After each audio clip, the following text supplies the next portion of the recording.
Қорғансыздың күйі 3 бөлім. Қызымды жұбатып орнына жатқыздым. Жаным қиналып кетті.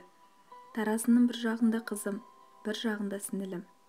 Дәл қазір мұның барлығын айтып, дау шығарар болса, оның жағдайы не болмақ? Осыдан біраз бұрын анам келген болатын. Сіңілім ұл босаныпты. Соған мені де ерте келіңізші деген екен. Мен олармен мүлде араласпай қойған болатынмын. Сіңіліммен де онша сөйлеспей қырын қарап жүредім. Соған күйеуінің тірлігіне өзін кінәлі санап, мені қонақ қылғысы келіп кешірім сұрағысы келетінін айтыпты. Анам болмаған соң кішкентайына сыйлығымды алып бардым. Барсақ, ерсінде дым болмағандай қалбалақтап тәте деп күтіп алды. Мен оған қарамай да, амандаспай да қойдым. Сіңілім жүзі бал-бұл жанып бақытты секілді. Ерсінде Гүлей деп кішкентай ұлын көтеріп алып, көмектесіп қарасып жүр. Жағдайлары жақсы екен. Дастарханы толып жайнап тұр. Сіңілімнің айтуы бойынша Ерсін қатты өзгерді дейді. Бар тапқанын сіңілімнің алақанына салады екен. Сіңіліме мойысынып, бұрынғыдай ұрыс-керіс шығарып, қол көтермейтін болыпты. Сіңілімнің жайы жүзінен көрініп тұр. Бақытты секілді.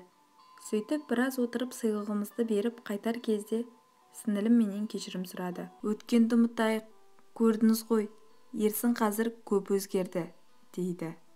Мен үндемей қош айтысып кете қалдық. Жолда анам, кешірдім деп айта салмайсың ба?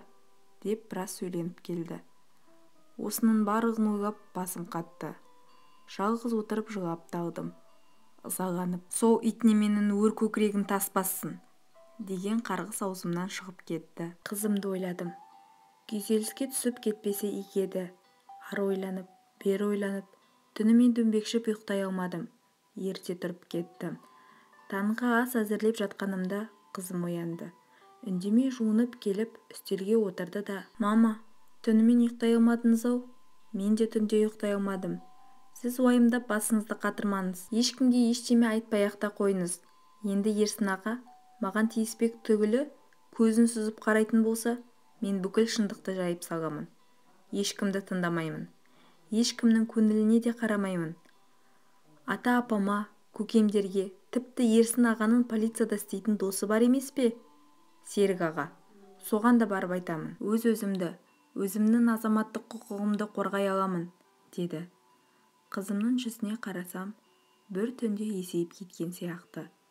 Сөйтіп таңғы асын ішпестен сабаққа кетіп қалды. Басым мен-зен болып ұлымды оятып, оны да сабаққа жібердім. Өзім жұмысқа кеттім.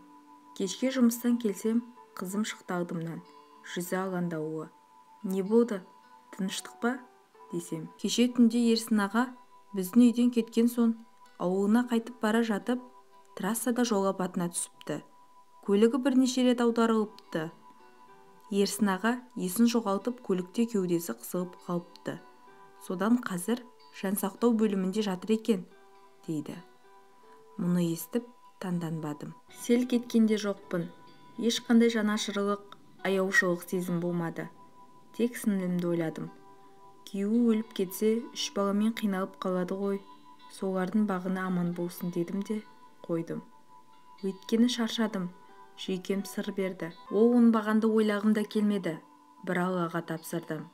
Кейін түнде ашу үстінде қатты налып айтқан сөзім есіме түсті. Алладан кешірім сұрадым. Оны жазалағым келетін. Бірақ өлім тілемеп едім. Күйеу балам ауруханада ұзақ жатты. Көкірегі қысылып қалғандықтан қабырғасы сынған. Өкпеге зақым келген. Басынан жарақат алған.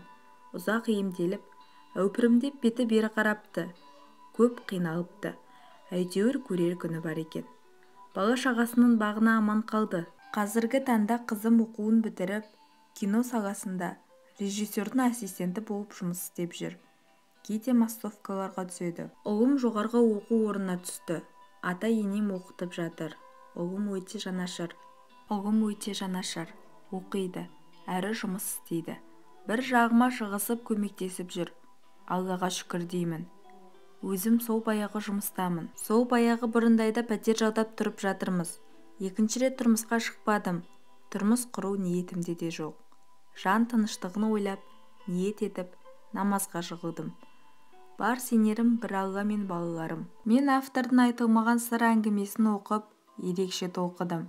Өйткені менің өмірімдегі кейбір жайттар сол кейіпкердікіне ұқсайтын еді. Осы жерлерін оқығанда еріксіз көзіме жас алып жылап та алдым. Сосын авторға хабарласып, басымнан өткеннің барлығын баяндап бердім. Мұндағы мақсатым сіздерден, көпшілік оқырман қауымнан ақыл кеңес сұрау еді. Ерсін сол жол апатынан аман қалғаннан кейін біртіндеп оны алып қайта аяққа тұрды. Алдын бізге жасаған пасық істері туған туысқа жария болмау үшін алдын ала қамданып, қызымды барлығына ұрлықшы етіп көрсетіп қойды. Өйткені қызым көлікпен кісі қаққан кезде бірінші маған айтпай, сіңілімнен біраз ақша алған екен. Ерсін анам айтқан соң, өтірік қызыма көмектесемін деп, жәбірленушімен сөйлесуге барамыз деп, қонақ үйге апармақ болған.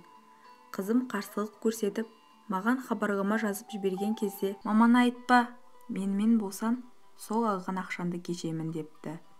Мен сол жағдайдан кейін ақ, сіңіліме қызым алған ақшасын қайтарып берген болатынмын. Ал ол болса, менің інілеріме барлығына қызымды ақша ұрлады деп айтып қойыпты. Сонымен мен бірдеңе дейін десем, қызы ақша ұрлап, соны жасыру үшін мені жаманатты қылып кінәлап жатыр демекші. Оның үстіне анам да маған, бүлінген ештеме жоқ, өткен істің несін айтасың? Тыныш отырыңдар. Гүлейді ойла, ағайын туыстың арасына іріткі салып, дау жанжал туғызба, деп аузымды аштырмай отыр. Менің үндемегенімді қорқақтыға балаған күйеу бала әлі тайрандап жүр. Жол апатына түсіп, бір өлімнен қалса да, оған сабақ болмаған сияқты. Онымен салмақты сөйлесейін десем, мені адам құрығы көрмейді. Айтып жатқанымды жүрдім бардым тыңдайды. Мұның шет жағасын кіші қайныма да айтқан болатынмын. Ол ыңғайы келгенде онымен сөйлесермін деді де қойды. Оның үстінен құзырлы органдарға шағым да түсіре алмаймын. Өйткені зорлады деген факт жоқ. Оның үстіне біршама уақыт та өтіп кетті. Тек жаңағыдай жымысқы, пасық әрекеттері мен жалған сөздері болмаса, шынымды айтсам балаларым үшін қорқамын. Ерсіннен бәрін де күтуге болады. Бір жағы бізге көрсеткен қорлығы, жаңағыдай танауын жиырып жесір қатын, не істей аласың дегендей, болғаны қатты намысыма тиеді. Өзгеден емес, өзімдікі дегеннен көрдім көресіні. Жіпсіз байландым. Аяқ-қолым тұсаулы, тілім байлаулы. Өзегім өртеніп, жан жүрегім тыныштықта балар емес. Сол жол апатынан кейін бізге қайта соқтығысып тиіскен жоқ. Аллаға шүкір, қазір тынышпыз. Бірақ болашақта не боларын білмеймін. Одан қорқамын. Жүрегім шайылып қалған. Жалғыздың үні шықпас, жаяудың шаны шықпастың кебін киіп жүргендеймін. Жазушыға басымнан өткенді баяндау барысында сөйлегенімнен жылағаным көп болды. Сыртқа білдірмегеніммен кейде іште қатты күйзелемін. Қандай ақыл кеңес бересіздер? Дегенмен араларыңызда көпті көргендер бар, білімді, қызметтегі кісілер де болар. Заңгерлер болса, жай жанашыр оқырманның қолдауының өзі маған көп көмектесті. Менің тағдырыма алаңдап, жақсы тілектеріңізді білдіріп жатқандарыңызға үлкен рахмет. Авторға да рахмет айтамын. Мен үшін қаншама уақытын бөліп, менің жан дүниемді түсініп, көп қолдау көрсетті. Баршаларыңыз аман болыңыздар. Осы әңгімемнің кейіпкері қазіргі уақытта қатты күйзеліп жүрген сыңайлы. Өйткені өткенін еске алып әңгімелеп жатқанда көңілі босап, ойы шашыраңқы болып жинақтала алмады. Маған да бұл әпкеміздің басынан кешкенін әңгімелеп жазып шығу оңай болмады. Бірақ барынша айтқандарын жинақтап, қиыстырып, өңдеп әңгімелеп жазып шығуға тырыстым. Ендігі кезек көпшілік жанашыр қауым, сіздердің тараптарыңыздан кейіпкерге ақыл кеңес, қандай да бір көмек болса, күйеу балаға қатысты не істесе болады? Осы мәселеге байланысты кейіпкер өз жағдайын айтып жатыр. Не дейсіздер? Осы жайлы комментарияда пікір бөлісе кетсеңіздер. Болмаса жеке айтарларыңыз болса, менің жекеме шықсаңыздар. Кейіпкермен байланыстыра аламын. Біз жесірін жылатпаған, жетімін қаңғыртпаған халық емеспіз бе? Ең сорақысы өзгеден емес, өз жақындарынан көріп жатыр көресіні. Қынжылтатын жайт. Өмірде мұндай жағдайларда болады екен. Осы әңгімеден кейін көкейіндегі мәселенің бір шешімі табылар деп үміттенемін. Деніміз сау, отбасымыз аман болсын.